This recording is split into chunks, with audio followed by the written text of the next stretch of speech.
For number 22, it says the sum of three numbers is 855. So you would just assume, okay, x plus y plus z equals 855, because those are three different numbers, right?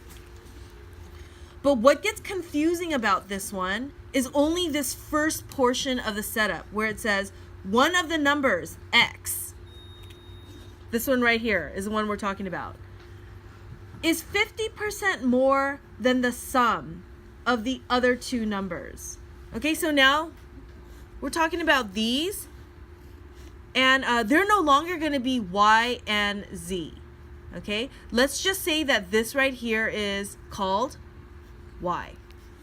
Y is going to represent the sum of these two numbers. Okay, so now let's transfer that over here. Okay, it says that if this is the sum, if y is the sum of these two numbers, it says that x is, so we know that x is 50% more. So we know it's going to be plus 0.5, 50%. Do you guys see that? 0.5 more. So we got to add of what it was before. This is the sum. So again, this is the part that a lot of kids are going to have to, you're going to have to rewatch this video, because this number here represents 50% more. That's why I'm going 0.5 plus then the sum, and we know that's y. I'll give a real life example for you guys. I'm going to do it down here at the bottom, okay? If somebody said, what is 50% more than 4? What would you have to do? You would have to go 4 plus 50% of 4, which is 2. Okay, because 50% of 4 is 4 divided by 2. It's half of 4, which is 2. So 50% more of 4 would be 6. Okay, the SAT loves this kind of question. So don't think that this is the last time you're going to see this. They love asking questions like this, okay, where they ask 50% more of something.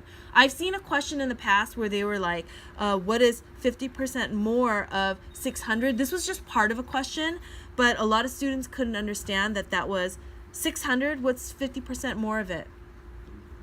Plus 300, so it would be 900.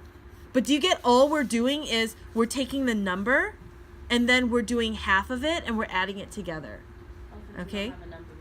Yeah, so since we don't have the number, they're telling us it's the sum of this number. So instead of going y plus z plus 0.5 times y plus z, because we're going to get too many numbers and we're not going to be able to get anywhere. That's why we need to get a representative number like y to represent y plus z. So y is going to represent the sum of these, and they're telling us that x is going to be the sum of it plus 50% of it. Okay? So we know that x is going to equal this right here.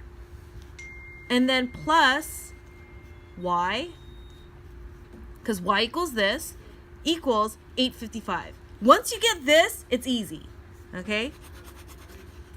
So let me show you guys that again. So x is going to equal y plus 0.5y. We got that down. But this whole thing right here is equal to y. And we're going to bring that down here. So now we're going to get 1y plus 2y plus 0.5y, which is going to be 2.5y equals 855. And of course, this is the calculator section. So 855 divided by 2.5.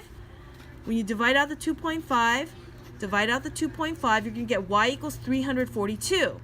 In the end, this question asks, what is the value of x? Okay, so what we have to do here then is just take this and plug it in for this y. Because then x plus 342 equals 855. How do you find then what is x? Subtract. And then all of a sudden, this question is easy, right?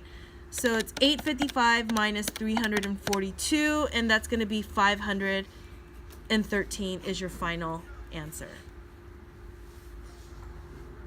But in order to get this, all of it gets easy starting right here. This is the demarcation line where all of a sudden it gets easy. The hard part is understanding and being able to explain this for your teach back. Okay? So go over that several times.